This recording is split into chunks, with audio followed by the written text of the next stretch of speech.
2023 was a record-breaking, history-making, dramatic year of racing in Formula One. And we heard about it all here on F1 Beyond the Grid. Hello everyone, it's Tom Clarkson here, and this is the best of F1 Beyond the Grid 2023. Whether you've listened to every episode this year or you're joining the Beyond the Grid team for the very first time, welcome! It's great to have you with us. F1 stars live life at 200 miles an hour, and this podcast is where they slow down and open up. Every week, you'll hear an exclusive, in-depth interview with one of the sport's biggest names. It could be a current driver, a legendary champion, an engineering genius, or a big team boss. You'll hear the people you've seen on screen talking in a unique way, telling stories, sharing memories, and revealing things about themselves and about Formula One. Those are the kinds of moments we're going to be hearing in this episode. You'll hear from some of the current stars like Charles Leclerc, Pierre Gasly, and Oscar Piastri, and some legends from the past like Alain Prost and Sir Jackie Stewart. All of these clips are taken from feature-length shows, and you can find links to those in the description to this episode if you'd like to listen to some more. So let's get started. Red Bull and Max Verstappen completely obliterated their opponents in 2023, rewriting the history books with one of the most dominant cars Formula One has ever seen. The team won 21 of the 22 races, including a record-breaking 10 in a row for Max Verstappen as he stormed to a third consecutive driver's crown. So we thought we'd take you inside the mind of the genius who designed their winning machine, the RB19. Chief Technical Officer Adrian Newey has now won 12 Constructors titles in a glittering career, and it's clear to see how he became one of the most successful F1 designers of all time. When I was about 8 to 10, then I'd buy these Tamiya 12-scale models. The first one was a 1967 Surtees Honda, and then the second one was a Hill Lotus. And those 12-scale models were great, actually, because all the parts are labelled, front upright or front top wishbone or whatever. So you got the terminology. In assembling them, you started to understand how the chassis side of the car works in terms of suspension articulated, and it's a monocoque that bolts for an engine, that bolts for a gearbox, that sort of thing. But by the time I was about 11, I started to become bored with building effectively other people's designs. So I started sketching my own designs, and then used my dad's workshop to fold up bits of aluminium and make bits of fiberglass and so forth to create these 12-scale models. The bits I couldn't make, like the tyres and engine, really, I would sort of cannibalise off the old models. But I think the key part of that is there's this old thing, is it the 5,000 hour rule, that to become 10,000 hours. 10,000. Yeah, sorry. It's harder than that. Harder than that. I probably exceeded those 10,000 hours in those sort of long, boring summer holidays, where I would kind of, as I say, sketch away and then make it. And whilst, of course, I had absolutely no idea what I was doing, I think the practice of sketching and then turning that into a 3D object was great practice from a very young age. Now, can we talk about the drawing board, right? Famously, you still use a drawing board when CAD is ubiquitous in Formula One. What are the advantages of the board? The pen and paper, if you like. That I'm a dinosaur and it suits me. No, but it's extraordinary how you still use that, and yet you are still so current as well. For me, it's CAD or a drawing board. It's a way of getting ideas in your head down into a medium that can be developed from. Nowadays, of course, if it's aerodynamic, I'll look at the CFD, the computational fluid dynamics, which is aerodynamics on computer, which is an amazing tool that really didn't reach maturity in Formula One until late 90s. So I will look at the CFD, I'll sketch from that, I'll sketch some ideas, and then draw something. Now, I've used a drawing board because, to me, it's the language that I'm most comfortable and most fluent in. If I tried to use a CAD, I feel I would never be as fluent in it. I will spend too much time thinking about how to operate it and not just drawing naturally, if you like, subconsciously. And this probably stems actually back to those formative years of sketching models, then making them. I seem to have a good ability to be able to visualize something in 3D and then put it down onto paper in 2D. While many people were able to predict Red Bull's dominance after the first few races, McLaren ending the year as their most consistent challenger was completely unexpected. The team took just 17 points from the opening 8 Grand Prix, but after bringing updates to Austria, the team never looked back, as Lando Norris and Oscar Piastri picked up 9 podiums between them. When I caught up with team principal Andrea Stella and asked him about the culture he's creating at McLaren, their miraculous transformation in 2023 doesn't seem so surprising.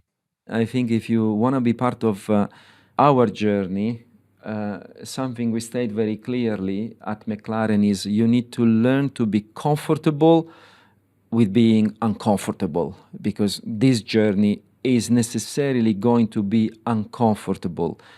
But somehow it's for us, especially in a leadership positions, to create the conditions for this discomfort to be enjoyable. So what does 2024 look like for the team? So in 2024, we will see what we are able to do in terms of continuing with the development of the car. We will have, and we already have in fairness, full exploitation of the infrastructure that came to fruition, wind tunnel, simulator, manufacturing facilities, as we have already said repeatedly in the past. And then we definitely wanted to work on this seniority element, bringing what we call horsepower to the team. We want to compete with Red Bull, Mercedes, Ferrari. It's in itself is a daunting mission, and we need to be well equipped. As McLaren's senior driver for the first time in his career, Lando Norris had more expectation on his shoulders than ever before. And Lando really stepped up to the challenge, enjoying his most successful year in Formula One so far, with a personal best 205 points to his name. That might be partly thanks to a new approach in dealing with pressure. I've always been quite an introverted kind of guy, not the best with crowds and people, as much as it sounds like probably the opposite of how you have to be in Formula One. I want to be the best in the world. I want to prove to people, but I've never had the mentality or the confidence to have to say that. But do I have to do anything to go over the top and show that and prove it? I don't think so. You get a lot of people who say, you got to be brutal and you got to have this mentality and that and this and whatever. But I just don't think it's true at all. I think you just got to get in the car and do the best you can. If people say I don't look like I have the right mentality or I don't look aggressive enough, blah, blah, that's just their opinion at the end of the day. Do you look at what's written and said about you? All the time. Do you really? No, I do. You do actually look? No, I do. I love it. I love reading all the bad things. Are you actually being serious? Do you read? I guess 2019, 2020, I would read something and I'd be like, why has this person said this or done that? I almost cared too much about what people think. And you have to learn to listen to the people that you respect, understand what people are saying. But at the same time, when someone has no idea about something or just says it simply because they're idiots or they got nothing else to do, that's positive, I don't get why people want to waste time of their life, their one life that they live, why people even want to spend time doing these things, writing bad stuff and trying to find bad things and make bad situations. I got to a point now where I really enjoy seeing what people write about me. Of course, I love the good things and it's great to read at times. I've just learned to laugh and make fun of the bad things because I just feel sorry for the person who's actually had to come up with that stuff in the first place, that's brought amusement to them and they think that's I don't know. Do you use the negativity as a source of motivation or do you just ignore it? I mainly try to ignore it. I guess I read it, so I don't completely ignore it, but I ignore the impact or the effect that it has on me. But I really am a person who cares a lot about what people think, and I never want to look bad or say the wrong thing. And I feel like I'm always very honest with things, and therefore sometimes I say things that, not that I shouldn't, but things that are just true and genuine. We live in a world now more and more where, I don't know, you just have to say things that everyone agrees with. People can't have just an opinion to them. It has to be something that every human on earth has to agree with. And if it's not something like that, then there are people that are going to say that you're disrespectful and blah, blah, blah. But I just try to get on with my life and I say it because that's my opinion and they can just agree with it or disagree with it and move on from that. And what about Oscar Piastri? Oscar Piastri is on his way to victory in Formula One in his rookie season at his 17th Grand Prix weekend. Oscar Piastri has done the job brilliantly. The Australian driver will see the checkered flag first. Oscar Piastri wins the sprint to take McLaren to the top step once again. Just how sensational was his rookie year in Formula One? The Australian really played his part in McLaren's turnaround, taking his first podiums, outperforming Lando on many occasions, and even taking that F1 sprint victory in Qatar. I was fascinated to hear that, like Lewis Hamilton and Esteban Ocon, his motorsport career actually began with remote control car racing.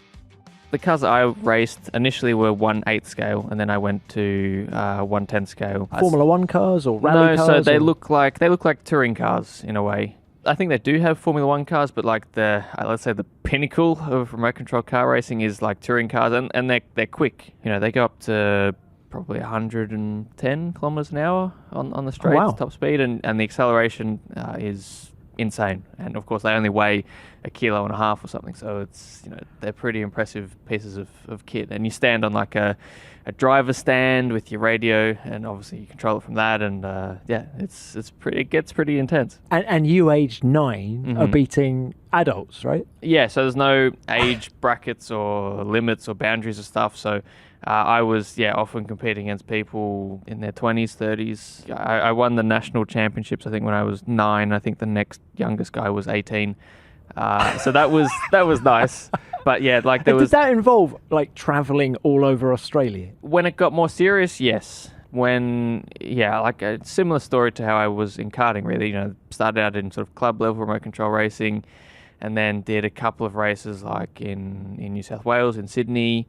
I think we had one race in Brisbane, but a lot of it was still local racing within the state. So for Australia, it's not actually that close. You know, the closest track to our house was, I think, 45 minutes or something like that, and you know, Brisbane's a 2-hour flight away. So it's not that local, but it started to get a bit more interstate at the end. But I mean, compared to what karting ended up being, and then obviously now the rest of my career, it looks pretty small in comparison. Well, look, with my F1 umbrella on, I'm trying to think, how did that help you prepare for Formula One? And I suppose the fine motor skills in your hands.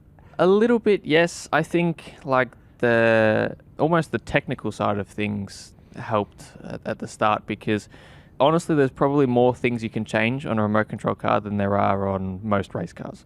You can change springs on the shocks, you can change toe, camber, all the sort of normal things, but you've got tyre warmers, tyre additives. Hang on, tyre warmers? Tyre warmers, tyre additives, so, you know, you can put stuff on the tyres to make them grippier and stuff like that. And you did all of that? You did all of that because you had to be quick. So, you know, that technical side of things was sort of, I wasn't an expert, but I had a brief understanding of what certain setup items did, and you know, I knew what a racing line was and stuff like that. So when I went into karting, obviously it's very different standing with a remote control car compared to sitting in the car or a go-kart. But the idea of a racing line and setup stuff like that, I kind of had an introduction to it, let's say, of what to do. From one Aussie to another, the man that Piastri replaced at McLaren. Daniel Ricciardo's F1 future was uncertain this time last year because he had no place on the 2023 grid. But he made a sensational return halfway through the year when he replaced Nick de Vries at AlphaTauri. Unfortunately, he then missed 5 races with a broken hand, but he's now back in Formula One full-time. And Daniel can't wait for 2024 to begin, and his goals are clear. Do I still want to be world champion? Yes. Has it been a dream of mine since I was a kid? Yes. But maybe it's just because I've seen Max or whoever else and they're still waking up the same person. So I think it's just that you just take a little bit of pressure off it. It's not going to change me as a human.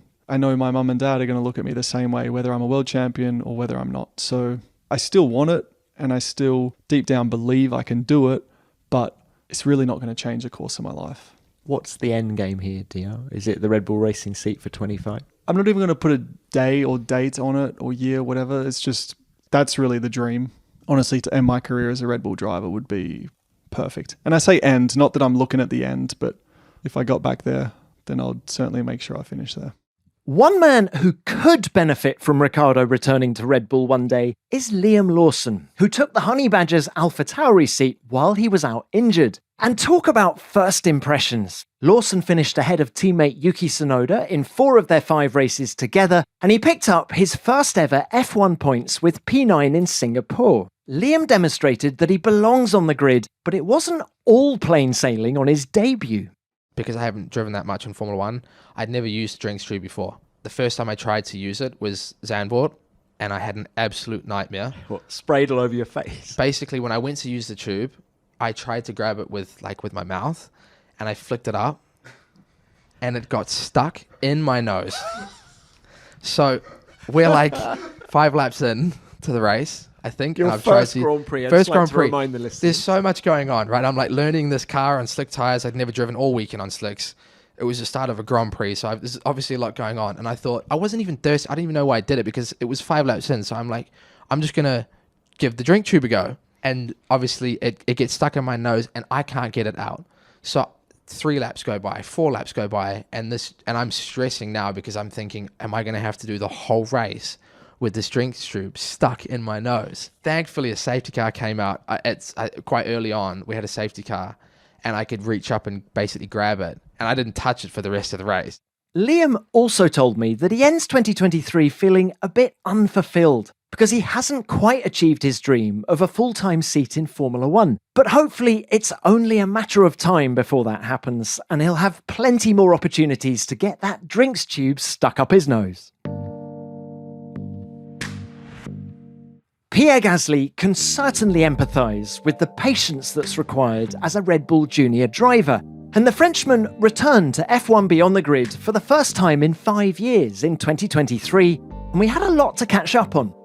Since his first appearance on the show back in 2018, he'd lost a seat at Red Bull and he'd become a Grand Prix winner with AlphaTauri, and he's now embracing a new challenge with Alpine. But it was the death of his close friend Antoine Hubert in a Formula 2 crash at Spa in 2019 that's had the biggest impact on his life. Obviously, you can't change life. This is the destiny, and I'm someone very fatalist as well. So, I'll believe we got our story and there is very few things we can do to change our destiny. So that has helped me to accept Antoine's life story and to carry that sort of pain and grief into something more positive and try to, use the impact he had over my life in a very positive way. And that's why I'm also very extremely happy and proud of what we starting with Alpine, because I know this was his goal. His goal was to be a Formula 1 driver for Alpine and to be in the position that I am today. I'm 100% sure that he is with us and he's looking over us, and it's going to make sure that great things happen for us.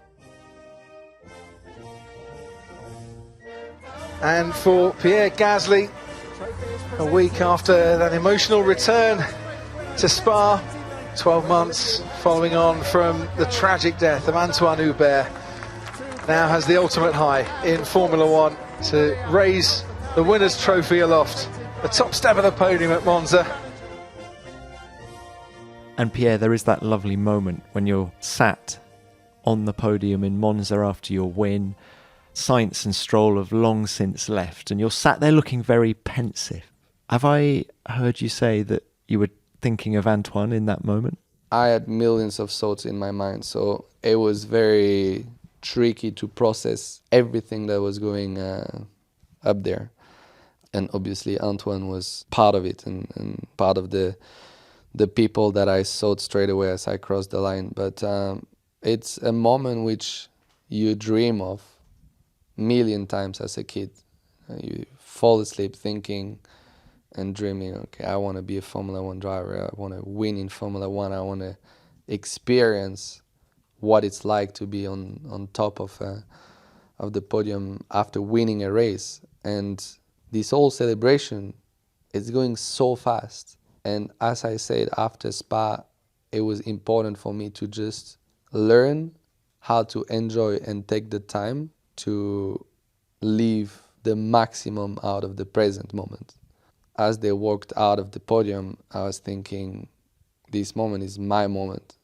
It's gonna end whenever I decide it's gonna end, and this is too strong in terms of emotions. I've dreamt about it so many times that I cannot just go now. I was like, just take a few seconds for yourself, sitting down there. COVID times, no one is down the main straight. You've got these images of tifosis all over the main straight in Monza. I'm probably the only guy who is no one down the podium in Monza, winning the Italian Grand Prix with an Italian team. But I just thought, you know what, there's so much to process right now. Just take a moment for yourself and sit down and close your eyes and just embrace that moment. This episode is sponsored by the all-new Mercedes AMG GT Coupe. So striking, so AMG. This car looks compact, powerful, flowing surfaces, sweeping wheel arches. The front looks fantastic, and one thing that's really cool is the digital light headlights, which can project things onto the road ahead of you like warning graphics. We all know how important performance is. This second generation of AMG's flagship is the first to feature all-wheel drive. It's got active aerodynamics, active roll stabilization, and rear axle steering, so the handling's precise. You can put this car exactly where you want it through the corners. And what about power? Well, there are two stunning models, both with handcrafted AMG 4-litre V8 bi-turbo engines. The AMG GT55 has 469 horsepower, while the AMG GT63 has 577. Inside the lightweight body, there's a futuristic cockpit with an 11.9-inch central display screen and an optional head-up display, which puts all of your driving data right in your eyeline. The all-new Mercedes AMG GT. So striking, so AMG. Coming 2024. Learn more about the all-new AMG GT in the AMG portfolio at mbusa.com/AMG. In becoming a triple world champion, Max Verstappen joins some F1 legends in the shape of Sir Jack Brabham, Niki Lauda, Nelson Piquet, Ayrton Senna, and Sir Jackie Stewart. And to mark the 50th anniversary of his third title, I sat down with Jackie to reflect on his phenomenal 1973 season. Yet, for all the job satisfaction that came with winning his third title, Jackie's final season was marred by the deaths of several friends and competitors, including his Tyrrell teammate Francois Sever. And somewhat remarkably, he told me that such tragedies never deterred his winning mentality. I think it was just a question of driving to win. I mean, that's what I wanted to do all of the time. I never drove to get championship points. They didn't really matter. Winning is the only thing that matters. I don't know how many times I finished second. I have no idea how many times I finished on a podium. That doesn't count. I know how many times I've won, but winning is what it is. That's the end of the job. Let's talk about the Dutch Grand Prix. Emerson crashed during practice, damaging his foot. He qualified 16th and then had to retire from the race, unable to continue because of the pain. You won that race. Do you feel that was a turning point? No, I don't think so. It was just another race for me. It wasn't a nice race. That was the one, wasn't it, that the young driver had died, and we all saw that. Well, Jackie, how difficult was that? We're talking about Roger Williamson, who burned to death in the Dutch Grand Prix. You won that race. How difficult was it for you to continue driving? It wasn't. It was just you kept going. You know, it's a heartless thing to say, but if they had put a red flag out, we would have stopped. But the organisers didn't know any better. They really didn't have any knowledge of what they should be doing. It was another generation, completely. They were way behind themselves. And the same things happened to Pierre's Courage, and the same thing happened to Joe Schlesser. The race should always have had stopped. But we were told that the race continued, so you continued.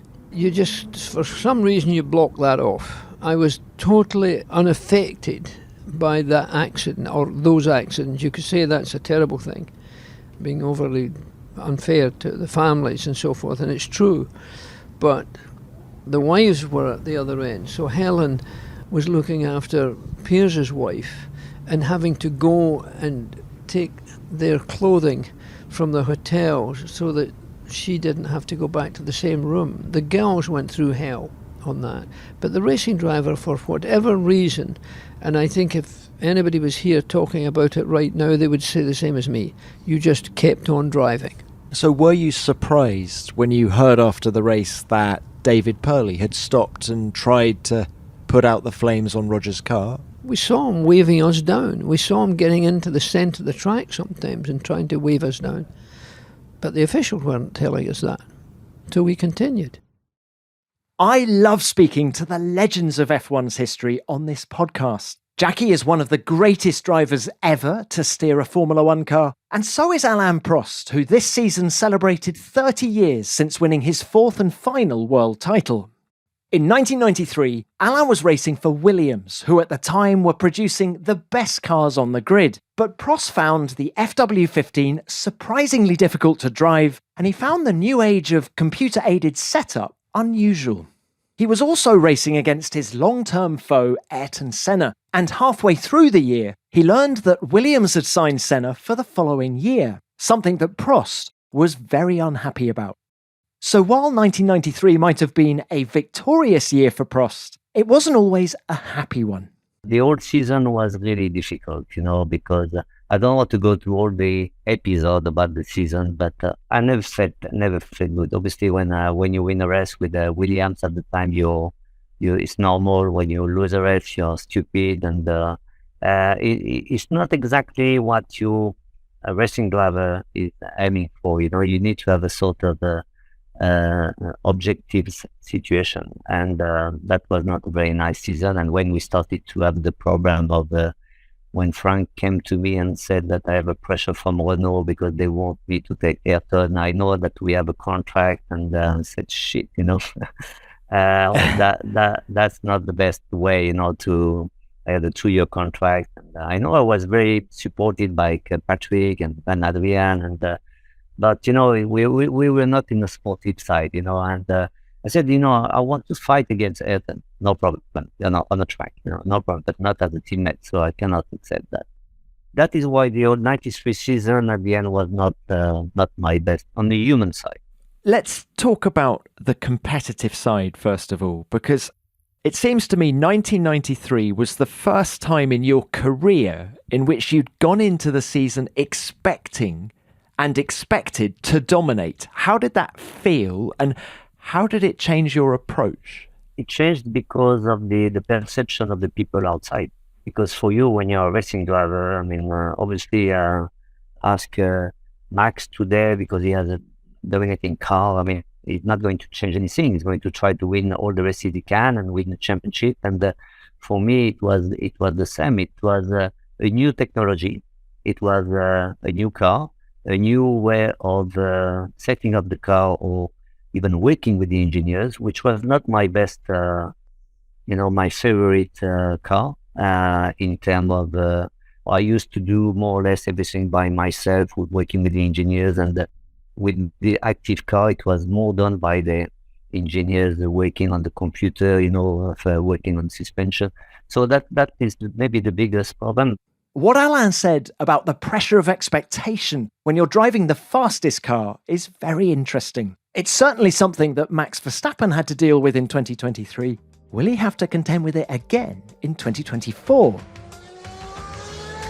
This is an historic moment. Heinz-Harald clears the chicane, lines up the last corner, and Jordan and Heinz-Harald win in France. Magnificent.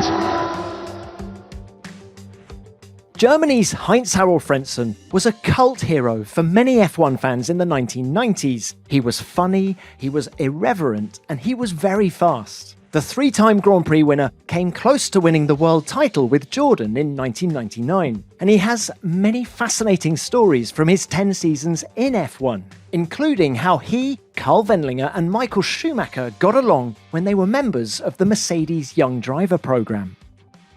Michael was really motivated, not only being fast on the track, but when we went out for playing billiard, I couldn't get any decent conversation with him because he was so focused on beating me and Carl that we couldn't make any jokes, And I said one day, come on, Michael, you just give it a break. Just talk of something else instead of always competing each other, He had his moments where when he had a distance to his job or let's say the competitiveness, then he was a really funny bloke, yeah. And when you got into Formula One in 1994, Michael Schumacher was already a race winner. Was he pleased for you that you'd made it? Oh, yeah. I remember he wanted to know everything when I did my first test at Sauber. In 93, Peter Sauber called me. I was racing in Japan and asked me if I would like to do the test. And I said, of course, yeah. So I went to Mugello and did the test with Sauber.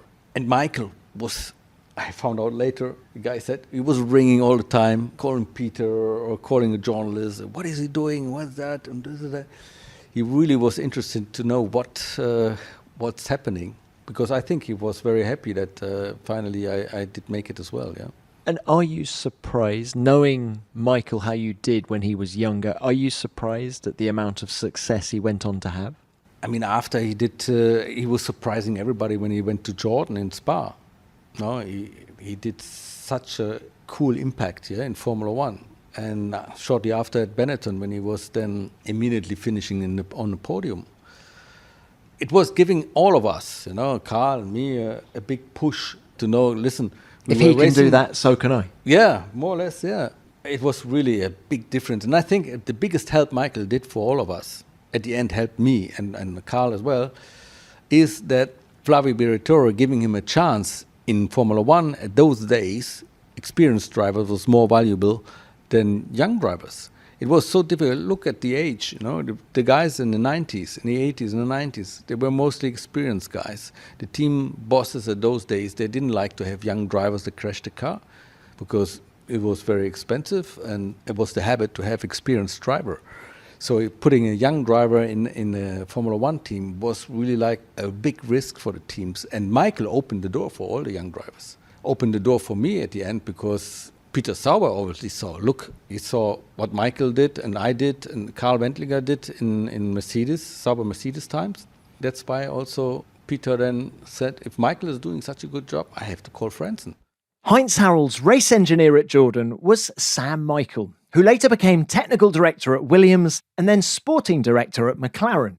During his time in the sport, Sam worked with world champions like Lewis Hamilton, Jenson Button and Nico Rosberg. So I had to ask him, who was the fastest driver he worked with? Lewis Hamilton and Heinz-Harald Frentzen.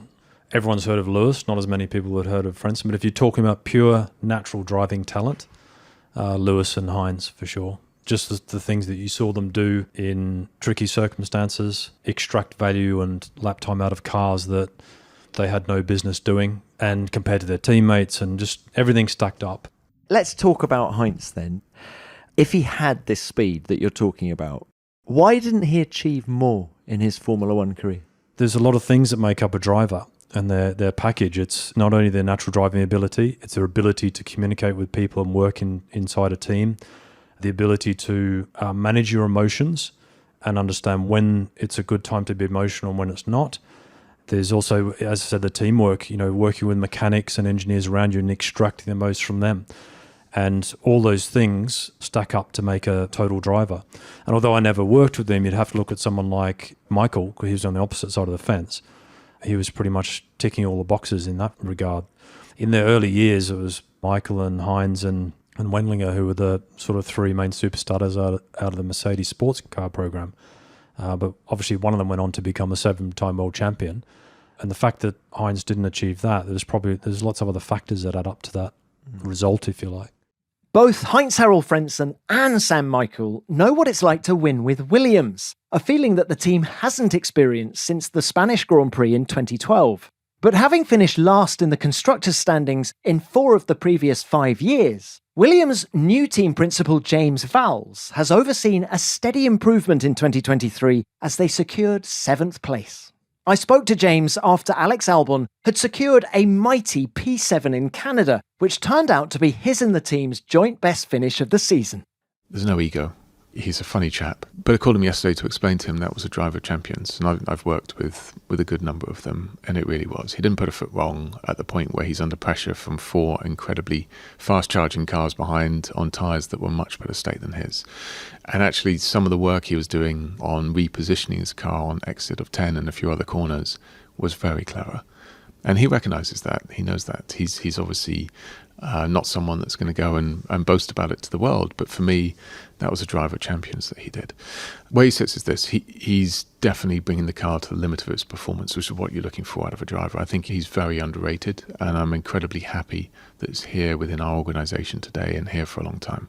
Would you consider building the future of this team around Alex? Yes, yeah, I would. He's got leadership qualities to him. There's areas where he and I talk about where I think he can do more in certain areas, but he's got what it takes to bring us forward as an organisation. As I said, for certainly the future from where I am at the moment, I hope he's very much a part of it. And James, if you succeed in taking Williams back to the front of Formula One, will that be your greatest achievement? I think so, yeah. That's why I'm here. It's something that you can look back on with pride. Another team principal in his first year with a new team was Fred Vasseur at Ferrari, the only outfit to beat Red Bull in 2023. Carlos Sainz, tactical brilliance. Carlos Sainz, the winner of the Singapore Grand Prix. And P1, baby, P1. Ah! What a mega job you did there. What a smart race. You know what? This is my first smooth operation in Ferrari. Smooth operator. Ferrari took full advantage of Red Bull's struggles in Singapore as Carlos Sainz took the team's first victory under Fred. Despite that win, Ferrari are still far from where they want to be after another year of inconsistency saw them finish third behind Mercedes in the Constructors' standings. And with this job being the biggest challenge of Fred's career to date, he's well aware of the weight of expectation on his shoulders.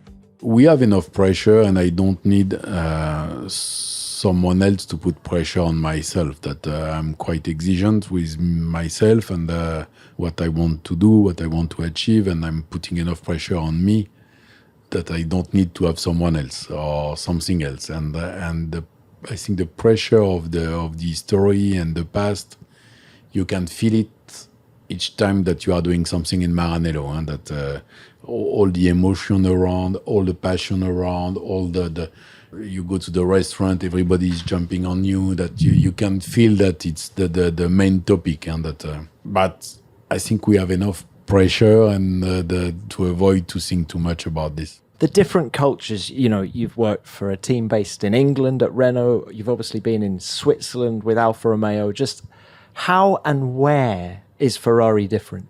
I would say that the main difference is the passion into the team and around the team. That everything is a bit more or exaggerating. It means that as everywhere and as in every single race team, you have up and down. And I think at Ferrari, the up are very high and the down are very low.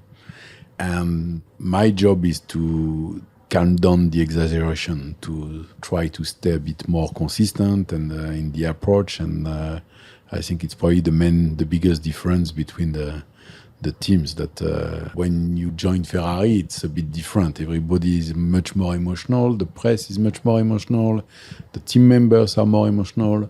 And I think part of my game and part of my job is to try to be a bit more consistent. But one of Ferrari's strengths as well is its passion. Yeah, no, sure. That I remember perfectly when we were supposed to bring the upgrade for Budapest, and then we pushed to get it for UK. And as a challenge, I told them that I would like to get it for Spielberg, I think. But honestly, it was a joke. And they made it, but they worked like hell, 24/7, blah, blah, blah, blah, blah. And this as a feeling is mega, that the passion on this, that the fact that everybody can work night and day to deliver something is it's a mega good feeling. Can you talk us through the moment when you got the call from Ferrari? Who first made contact with you? Where were you? What were you doing? It was just after Abu Dhabi last year. Was a bit strange feeling because everybody spoke about it during Abu Dhabi weekend, but it was not the case. That and the week after that we had the first discussion. I didn't want to be too emotional because when you are doing this job, and I am doing this job for 32 or 33 years, for sure to have the possibility to join Ferrari as a team principal, it's somehow not the pinnacle, but somehow the biggest challenge, let's say. The pinnacle is if you win with Ferrari, that it's a bit different. When you play tennis, you want to do Wimbledon. When you are doing my job to be at the team principal of Ferrari, for sure it's what you want to do. Few people in the F1 paddock know Fred Vasseur better than Charles Leclerc. They worked together in the sport's junior categories, then again at Alfa Romeo in 2018, and they were reunited at Ferrari in 2023. Charles was our first guest of the season. When we spoke back in Bahrain, he was confident of fighting for the championship. Of course, it didn't turn out that way. But we also spoke about what he does to take his mind off racing, and I brought along a surprise so Charles could show off another of his talents. Charles, you can see just behind you, we have a Steinway. No, don't lie. This is not a Steinway. This is a mini piano. Can I tell you why I've brought that? Because last time you were on the show, we were having a bit of fun about you playing the piano, and I said to you, "Oh, Charles, I don't believe you play the piano that well." And you said, "Bring a piano to the next race, and I will prove that I can play the piano." Now, it's not quite the next race, and it's not really a piano. but I'm going to try my best. Okay, can you play something? I can try.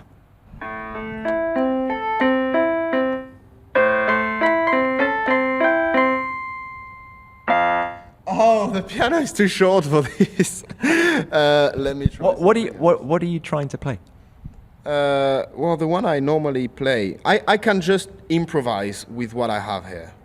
So we're also missing a key, which is a bit unfortunate. Is that an important one? I can still get to it, but it's much more difficult. But it's fine. I will.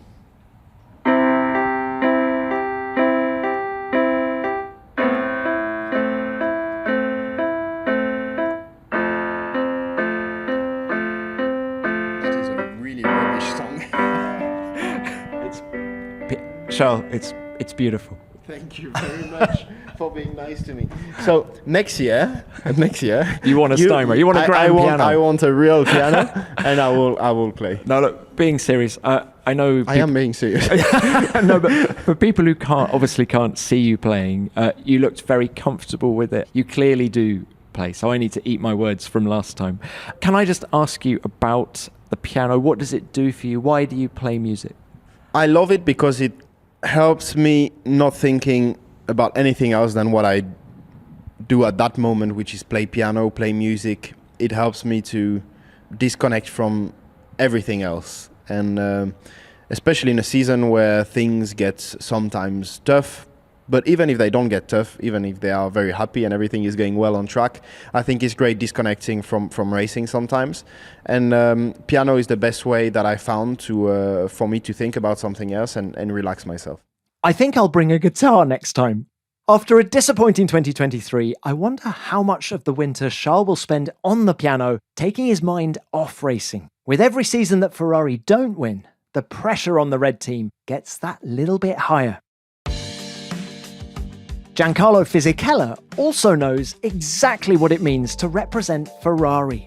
The Italian fulfilled a lifelong dream when he ended his F1 career with the Scuderia, replacing the injured Felipe Massa for the final 5 races of 2009.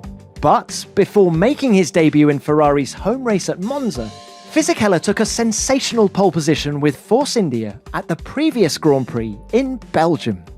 In 2009, the new car was better than the year before. At the beginning of the season, we were struggling, but was better. And certainly in Spa, with a new package, the new aerodynamics package, the car was completely different. It was a completely another car.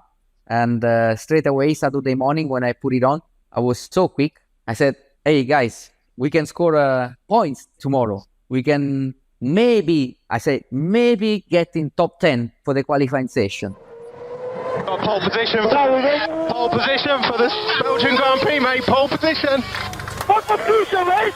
Yeah, P1, mate. Not bad, not bad.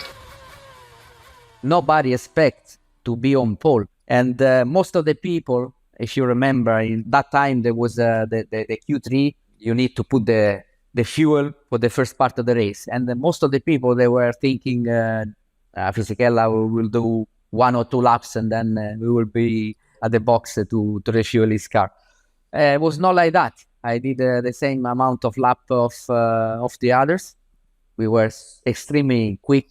I could win the race. Unfortunately, after the first start, we had a safety car. And after the safety car, Kimi overtook me because he had the cares. And in Force India, there wasn't. So for a few seconds, he used the extra power and he overtook me. Started 6th. Kerr's button had him into 2nd, despite the safety car. And despite the close attention of Giancarlo Fisichella, who may or may not be his teammate at Monza in 2 weeks. Here comes Kimi Räikkönen. He's not won since 2008 in Spain, but he's done it! Kimi Räikkönen wins for Ferrari in Belgium. 4 times winner, but what about the result for Force India? Their 31st race, and they pick up their first points, and it's a podium as well. Giancarlo Fisichella. And I followed him for the whole race. The whole race, I was 1 second behind him. It was difficult to catch him at the exit of the corner because he was using the cares. I was exactly with the same pace, exactly with the same strategy. I finished second just behind him. But this result was unexpected. Nobody was thinking about it before the start of the race. How good was that pole lap? Would you say of your 4 poles, that was the best lap? Yeah, well, that was the best lap because I did a perfect lap, just one wheel spin at the exit of the turn 1 and turn 8. But was an amazing lap, yeah. Sometimes I go on YouTube and I watch it. Giancarlo had his day of days with Force India, a team that has been through several rebrands in recent years. Today, Team Silverstone is Aston Martin. Owner Lawrence Stroll has built a new state-of-the-art factory. They've hired some great people from around the paddock, and the results have been sensational. Please welcome back to the Formula One podium for the 99th time, Fernando Alonso, who weaves across the line and celebrates a dream debut with Aston Martin. Yes, what you have done, guys. I'm so proud of you. Dan Fallows getting a pat on the back, and congratulations from Mike Crack, the team principal. It's Dan Fallows and his technical team that have built a car that might just make people think that Alonso, for once, has chosen the right team to go to at the right time.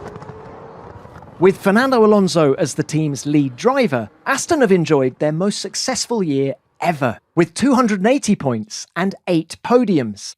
Technical director Dan Fallows, who was previously head of aerodynamics at Red Bull, explained why the 23 car was so much stronger than its predecessor. I mean, it is better in almost every aspect, really. You know, we had an opportunity last year to sort of look over the entire car.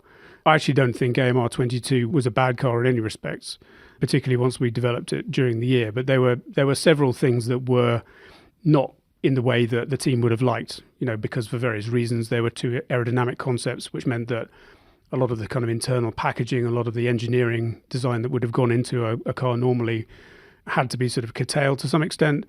And that meant the car just wasn't what it had the potential to be, I think, as a brand new concept for a new set of regulations. So this is probably really the car that AMR22 should have been, or certainly a development on that. And the result is the car we have now, and it's, from my point of view, night and day better compared to AMR22.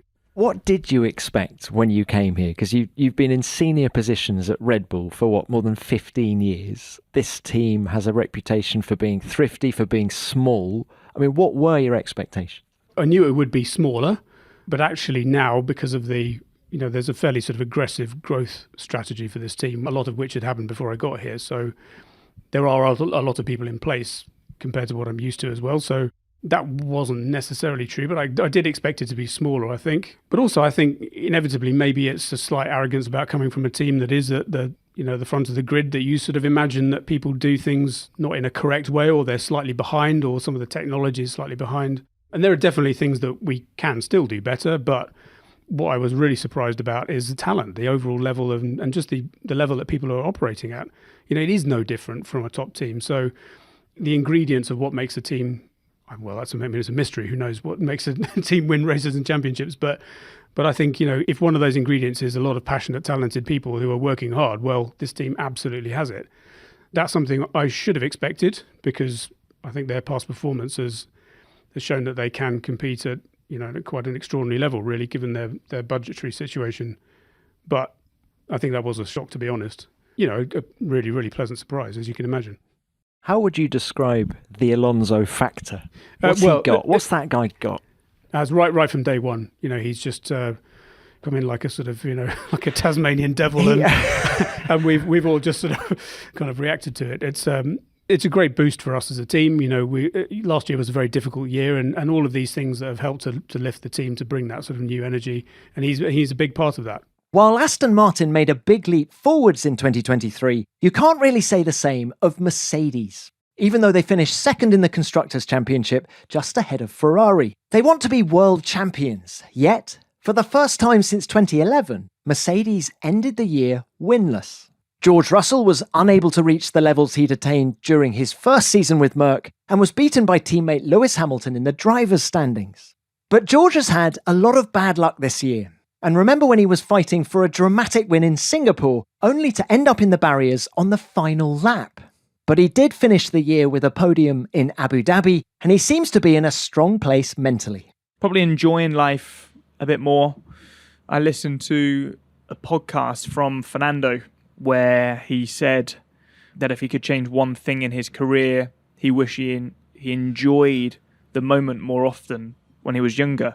And I think that sort of resonated with me because, I'm living my dream here, but I'm so dedicated. I feel like I'm a true professional. I look at every single detail. I give it my everything. And sometimes you forget to enjoy it and to enjoy the moment with the people around you, enjoy the places you're going to, smile, not just constantly be this 120% serious guy, focusing on every single detail. And it doesn't mean that I'm any less professional now, but it's just that I'm probably enjoying my life more, my surroundings, the people who I have at home, my living situation.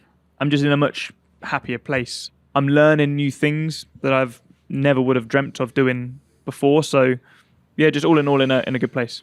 Now, you say you're learning new things, and I wanted to ask you about the summer break. A lot of water sports, and you turned up in Zandvoort with a little scar on your wrist. I was talking with Toto before the break, and I said, I want to try this and try that. And Toto's one who does a lot of activities, but I think he always, when it comes to, he sort of lets Lewis get away with it. But when it comes to me, he's like, no, you got to be careful of this. And, if you jump on that foil board, really good chance of hurting yourself. You go skiing, is, really, really good chance of hurting yourself. And he's totally right. But I just sort of had a bit of a mentality that I can't wrap myself up in bubble wrap. We're learning to free dive together at the moment. We actually went with Lewis as well on our first experience into the water. And it's probably the best disconnection I've ever had from life, and you're just solely focused on your breathing, on the surroundings, on the sea life, and it's really beautiful, and I just really, really enjoy it. So, and it got me thinking, because in the race car, you're strapped in, you've got the belt around your waist, around your crotch, over your shoulders. You can't really breathe because the belts are so tight. You can't take those deep breaths, and our heart rate is running through the roof from the heat inside the cockpit, the physicality of driving the car, the mental fatigue. And I'm learning by doing these additional activities, you keep your senses alive. They always say, like a Formula One car, the best sensor is the driver. And I can feel a car because of the senses through my arms, through my bottom, through my back, through my legs. You feel the G-force, you feel the tires moving. And that is surely going to degrade at some point, those senses. You're not going to be razor sharp until the day you die. And I'm sure by doing these other activities, it definitely keeps your senses active.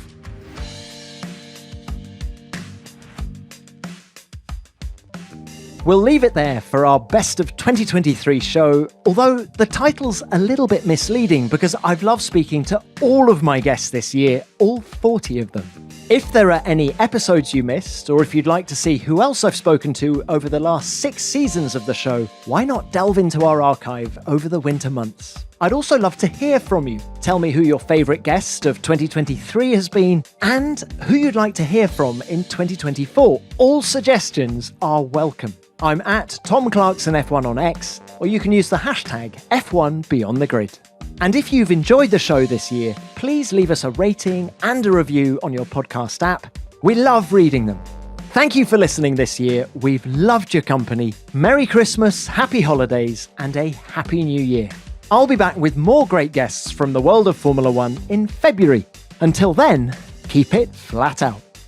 F1 Beyond the Grid is produced by Formula One and Audioboom Studios.